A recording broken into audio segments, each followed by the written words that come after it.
Good afternoon once again. What's the energy level? In terms of percentage, what's the energy level? How many percent? 50. Okay, that's okay. I mean, we just finished having a very delicious meal, right? And for me, meal is supposed to energize us and not to weaken us.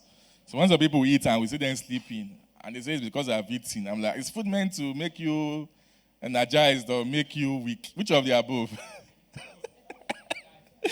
Okay, thank you very much for this opportunity once again. And like the moderator read in my profile, I actually like to teach. And I'm very grateful for this opportunity because I'm also here to teach, right? My mom used to be a teacher. Maybe that's the origin of why we like to teach, right? And that was also why I explored a career in learning and development. As the head, I'm currently the head of youth engagement and learning for Jobaman Nigeria. Okay, I'm waiting for the slides to come up. Okay, while we wait for that, I'm also aware we are also pressed with time, so we're going to move. No, this is not it. So we're going to move as quickly as possible. So I'm basically here to speak on the topic connecting with employers and job market facilitators. Let me say it again, connecting with employers and job market facilitators. We're in an era where, the population of youth in Nigeria is increasing every day. About 70% of the total population, from research has pointed us into, fall into the age youth bracket 18 to 35. And currently, also from the NBC, Nigeria National Bureau of Statistics, talks a lot about the unemployment rate, underemployment rate in the country, which is also, by the grace of God, is getting better. Let me not say the opposite, right? So it's very important for us to now begin to think about how can we connect with employers, how can we also connect with job facilitators. And my outline, thank you very much for this presentation is basically how we can position our mind for better opportunities. Also how we can build ourselves and building our professional network. How do we research for prospective employers? How can you craft a compelling resume? How can you also optimize your online presence? And also interview mastery. Very, very important. I do this for a minimum of 1 hour, 30 minutes, roughly 2 hours, but have less than 30 minutes now. So you bear with me because I actually like to maximize time to use a lot of scenario-based activities, and case studies and all that. But we're going to see how fast we can go. Now, the first outline, like I said, is positioning the mind.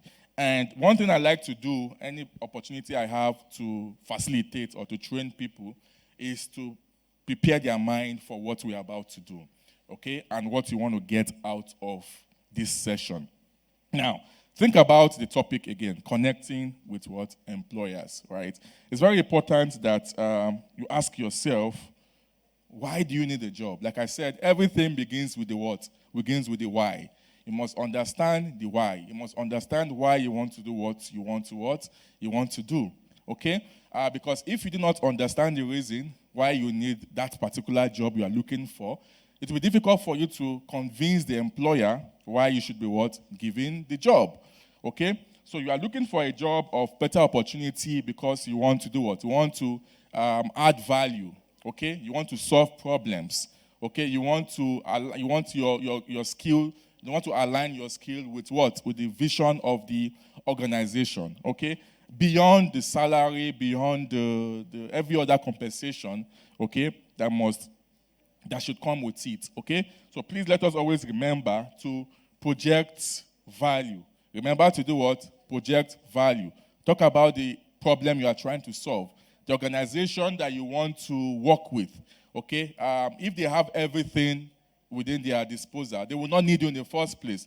Google will not, despite how rich Google or Microsoft is, they will not employ anybody to just sit and at the end of the month collect salary without you. No, they're not a charity organization. They're employing people to do what? To solve problems. They're employing people to add value. So always think about it from that particular perspective. And this is a favorite quote from Zig Ziglar that talks about success occurs when preparation meets opportunity. Okay, so success is that intersection, okay, that happens between what? Preparation and opportunities. Okay, and what does it mean? It's a very simple quote, but it's very loaded. Okay, because many people do not understand that for you to attract success, you must be prepared. Okay, preparation is in terms of your skill set. Do you have the required skill to do what? To land you your dream job. Okay, if you do not have the skills, it's not bad news. What you have to do is go back to the self-awareness we talked about. What do you want to do for yourself? Okay, what are the skill gaps? All right, what are the competency gaps? Okay, that you have, and what are the skills you need to? What are the competencies you need to acquire? What are the trainings you need to go for? What are the certification you need to what? You need to have. Okay, an opportunity would always present itself. Okay, I actually come from a school of thought that believes that there's opportunity for what? For everybody. There's an opportunity for what? For everybody. But the question of how are we positioning ourselves? How are we positioning yourself to attract such opportunity? And the first positioning starts with the what? With the mind. Prepare your mind for such opportunity. Okay? Be positive. I know we are living in an economy, in a society where people are scared of people listening to the news anymore. Okay, the economy is not basically what we want and all that. But at the same time, you must, like I said, understand that there's always an opportunity for you. Now, think about it this way. Let me help you frame your own thinking, your mind on how to attract opportunities. Think about your 5-year plan, all right? I call it the 5-year career vision, okay? It doesn't matter if your focus is in the formal sector or if it's the business as an entrepreneur and all that. Think about the next 5 years, which is just very close to us. 5 years is not far away, right? What do you want to do in the next 5 years, okay? In terms of your personal ambition, in terms of your career, in terms of your business, okay?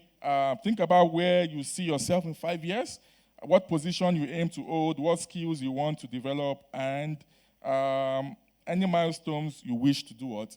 To achieve. Every day you wake up, you must always think about what next, like we already talked about, okay?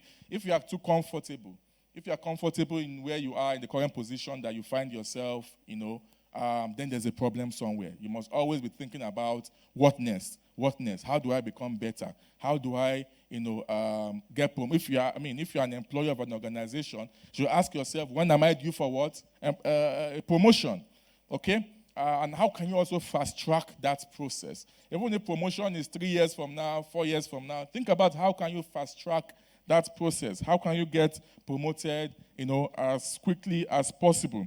There's a quote from Frank Benjamin that says that plans are what? Crucial, and it is hard to do what? To achieve your goals without them. If you fail to plan, then the individual is what? Planning to fail. So planning is very key to whatever we are doing, all right, as professionals. Then the next one we'll talk about is what we call the growth mindset. Like I said, if 90% of my work here is to prepare your mind and to position your mindset to accept the fact that there's a better opportunity for you. If I'm able to achieve that, then the next 20% is just going to be very, very easy for me. Okay? And there's what we call the growth mindset. There are 2 different types of mindsets. Okay? We have the fixed mindset and we have the what? Growth mindset. So the fixed mindset is a negative mindset. It's a mindset that does not see opportunities, right? It's a mindset that sees failure as the what? As the end point. But the greatest loser is the person who gives up, right? If you give up, then you've what? Automatically lost, okay? So the fixed mindset is what we should do away with, okay? What we want is the what? Excuse me. The growth mindset. The growth mindset sees failure as what? An opportunity to grow, okay? Failure is it's part of life. It's part of life, right? It's part of business, okay? We're going to fail, and at the same time, what is important is what have you learned from failure? Okay, how have you used the experience from what didn't work well to make you or to make the business become better? And there's one of my mentors that says, fail is what first attempt in learning.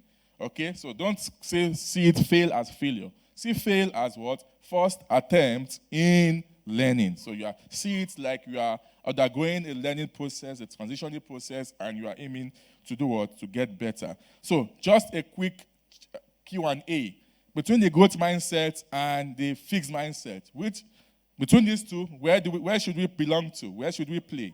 The what? The growth mindset. Thank you. So let us talk about building yourself and your professional network. Okay? Before you build your professional network, you have to do what? You have to build yourself, right? Because you are the driver of the professional network, right? And 3 things are very, very crucial, as far as this talking point is concerned. 3 things. The first is what? Self and skills assessment. The second is what? Continuous learning. And the third is setting smart goals. Now, what do we mean by self and skills assessment? Self, remember, I talked about self-awareness, right? Understanding your strength and your what? Weaknesses. What are the opportunities coming up? Okay, right? We are living in an era where data is a big thing, right? But everyone's talking about digital technology. People are talking about artificial intelligence, right? You wake up and you maybe when you update your app, you see something about AI. Ask AI. What's going on, right? This is the reality that is already coming, right? Coming to us. So we cannot run away from the fact that technology is the what? Exactly, it's the order of the day. Okay, so the question we should ask ourselves is that how can I apply technology in what I am doing, in what you are selling? How can you do what? Apply technology. Very, very key. We talked about social media also. How can you also leverage social media as an opportunity for growth? Okay, so that is self-awareness. Then the next is skills assessment, right? So you've done a proper assessment of yourself. You know what you have. You know your skills, your strengths. You know the weaknesses, right? But let me touch a bit on the weaknesses. So weaknesses is not for us or not for us to just understand and we go to sleep, okay? So you are not good at doing something. You should understand that it's also an opportunity for you to do what? To learn how to do it. A typical example is when I started my own career, I actually ran away from anything close to sales. I don't want to sell. I don't want sales. I will run.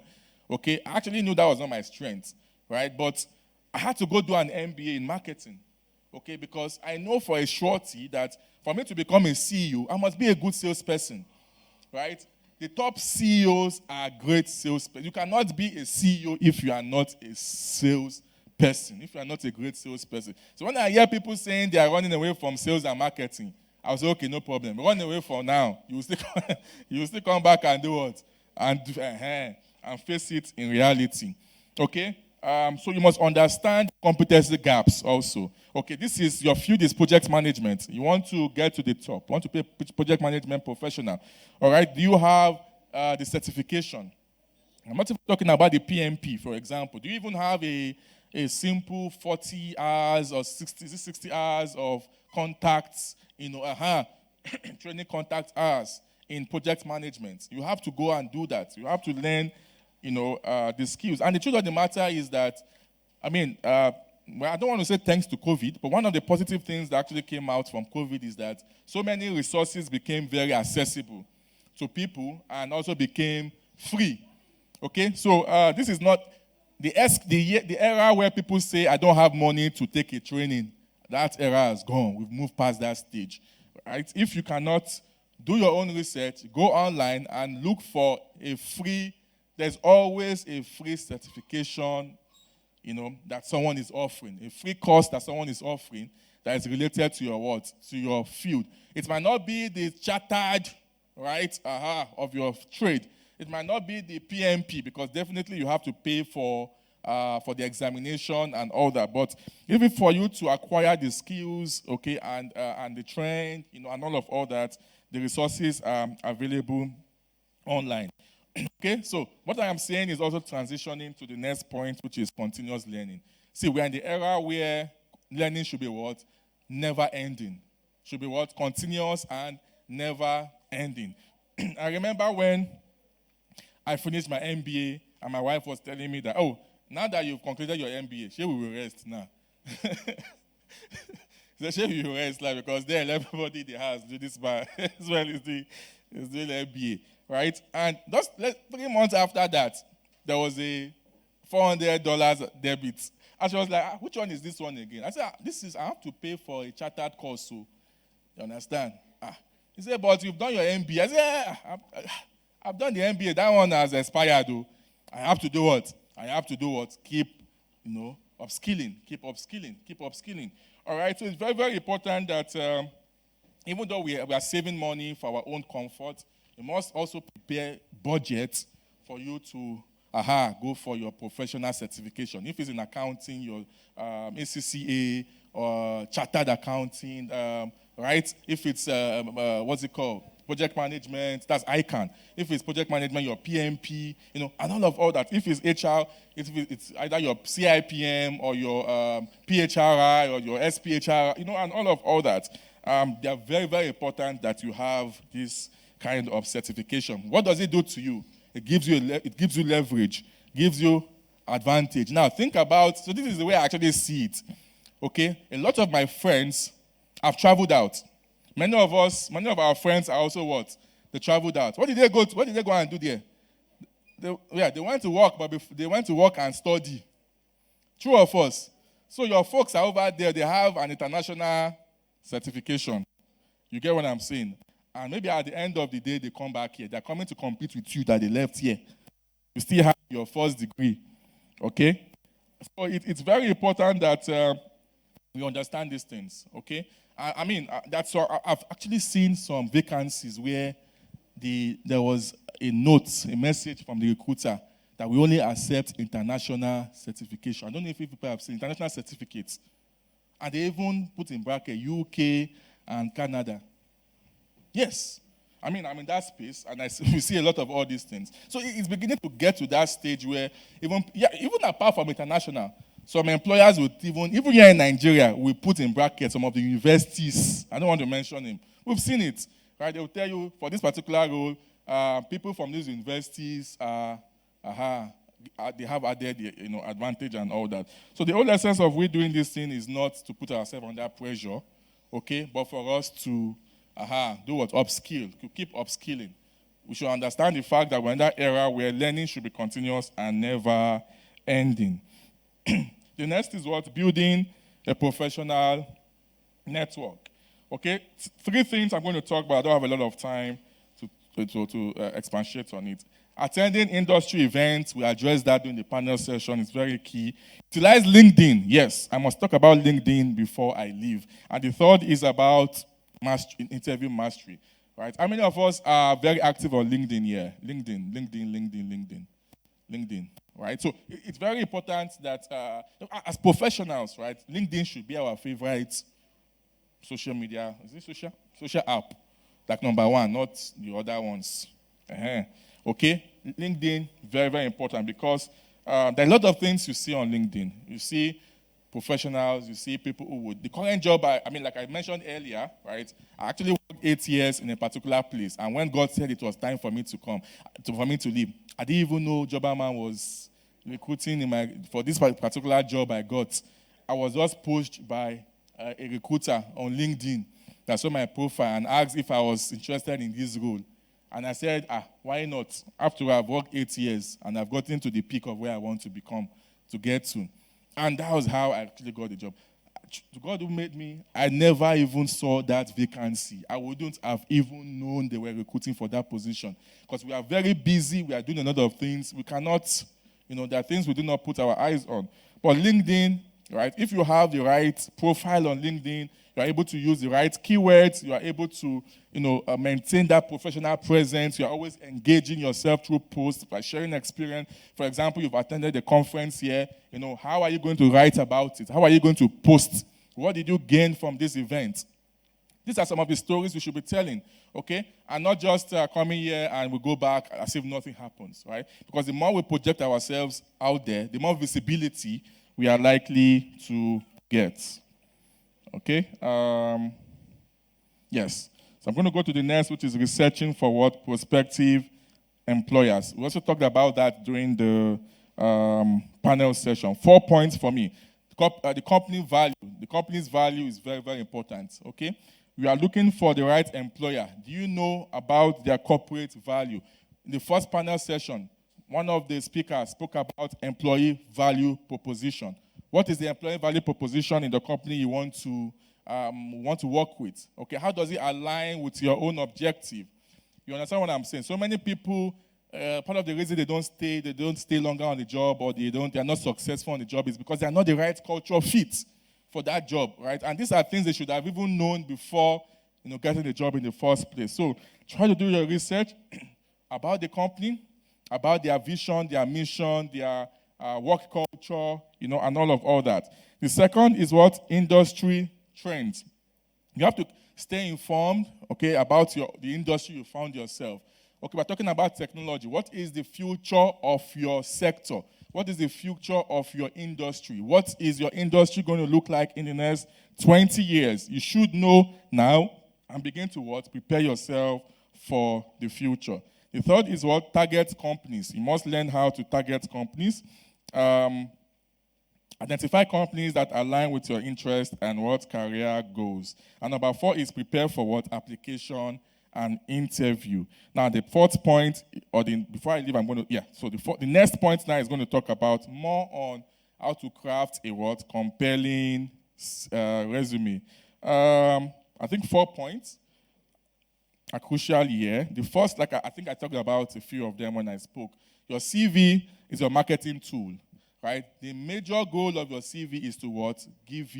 To grant you an interview. So your CV should open door for you to go for an interview. And you must understand that you are not the only person whose CV has been sent or being assessed. There are thousands and millions of people. And I spoke about the applicant tracking system, the ATS, if you can remember. It's a software that basically sieves out thousands of CVs, right, if the system or the software does not deem it fit. So it's going to scale, it's going to rate your CV in the order of excellent or strong, weak, very weak, right? And it's only the CVs that have the excellent rating that will do what? That will move to the next stage. So keywords are very important. Include relevant keywords from job descriptions to ensure your resume is what? Easily scanned by the ATS. The second is quantifiable result. I spoke about it. You've done something before. Everyone has done something before. Even a fresh entry person who just finished NYSC will keep telling me, sir, I don't have any experience. How do I write on my CV that I have experience? I said, when you were doing your NYSC for 1 year, did you sleep for the whole 12 months? No, now. You were working. You did something. So quantify the results. Quantify what you did during your NYSC, right? So it's very important. Quantify your achievements with numbers and data. Very key. Okay? So when I worked on this role, I did what? Onboarded 5,000 employers on the Jobberman website. That is going to, a competitor will say, hey, 5,000 employers. How did you do that? They want you. You understand what I'm saying? Customer service, you were able to do what? Manage customers to the extent that the revenue of the organization, went by over 50%. People are looking at you. How were you able to connect customer service to what? Revenue, stream. People want to listen, right? So quantify your results. The next is tailoring your resume. Tailoring and what? Resume crafting. Like I said, you have to tailor your resume to each job application. Don't use generic CV in all your application. Right? So you've done customer service before, you're applying for project management, you're using the same CV. Or somebody has said, send me your CV, there's this opening somewhere, and you do not even ask, sorry, what's this opening? What's this job? And immediately, you've done what? Immediately you've shared your what? CV. Please try to tailor your resume. And proofreading, please, proofreading is very, very important. Okay, and thank God there are so many applications now that can help you proofread. Okay, there's a ChatGPT and other, there's Grammarly and all that. Okay, so make sure you thoroughly proofread your resume for any spelling, any error in grammar, spelling, or punctuation. All right, because a polished resume to your attention to details, because you don't even want that to screen you out in the first place. Okay. I'm rounding off now. So how do we optimize our online presence? Optimizing our online presence is very key. We've already spoken about LinkedIn. Okay, so if you have a profile on LinkedIn, please make good use of it. Enhance your LinkedIn profile. Social media is also very important, but please be very mindful of what you post on social media. Me, I'm falling in that category of Mr. Don't post anyhow. It's true, because I know I've not gotten to the peak of my career. And anybody would just hear my name and go and search for me. Maybe I've gone to insult the person that wants to help my helper, I've insulted him. And they say, okay, see the person we even want to help. He's not even helping himself. So please, while we should be very expressive, let's not be let's not use useful exuberance to also destroy our own future. Let's be mindful of what we post on our social media accounts. Let us also engage in industry-specific forums and groups.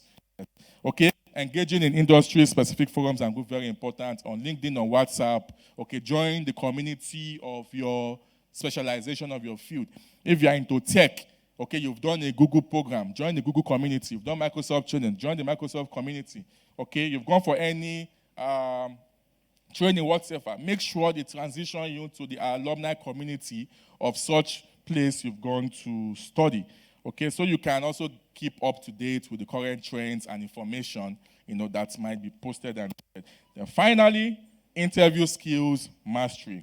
Very, very important. Okay, the reason why you should go for interview is because you must do what? Get the job. You understand what I'm saying? Like I said, I've only worked in 2 places. 8 years in the first place, 3 years in the second place. Okay, so which means I only attended the interview twice. God be the glory. Right? And the 2 occasions that I attended the interview, I did what? I got the job. So that is the reason, that is your aim. The aim is not to go and warm the bench and to go and say, let me go and try. Let me just try if they will take me. No, please. The reason why you should go for an interview is because you want to grab the job. Okay, so do your research properly. If I were you, I will not sleep the night before the interview day, because I'm online busy researching, finding out, understanding the corporate culture, understanding the role they are going for, and also keeping myself updated. Prepare your answers. Go and get familiarized with some of the common interview questions. There are so many of them. You can always, available on TikTok, on YouTube, on LinkedIn.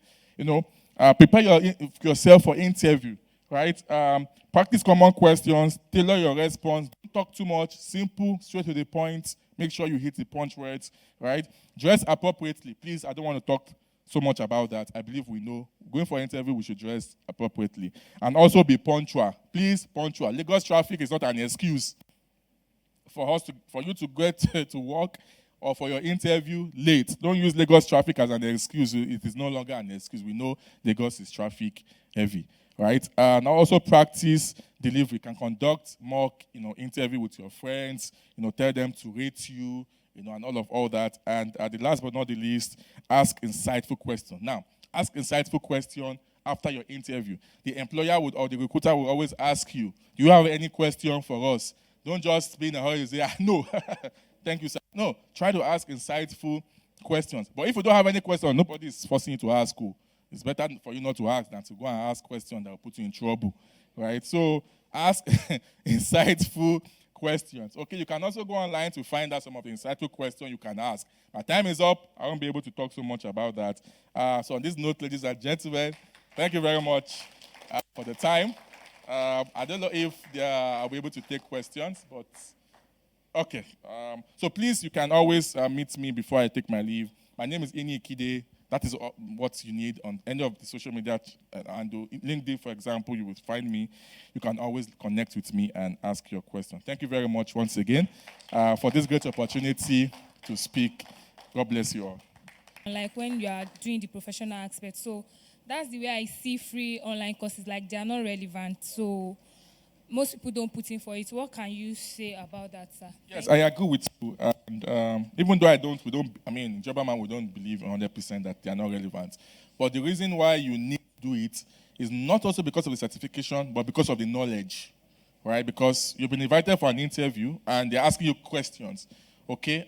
Like I said, the moment your CV is to grant you access to the interview. Once you are there, just know what is just left between you and the job is just you and the what, and the person that's interviewing you. So it is what you say that matters, right? So for me, knowledge is very important. So you are going online to acquire these courses, to take these courses, this training, right? For you to gain knowledge and information that you can always prove that you are not a rookie, but you are also an experienced person, right, in your field.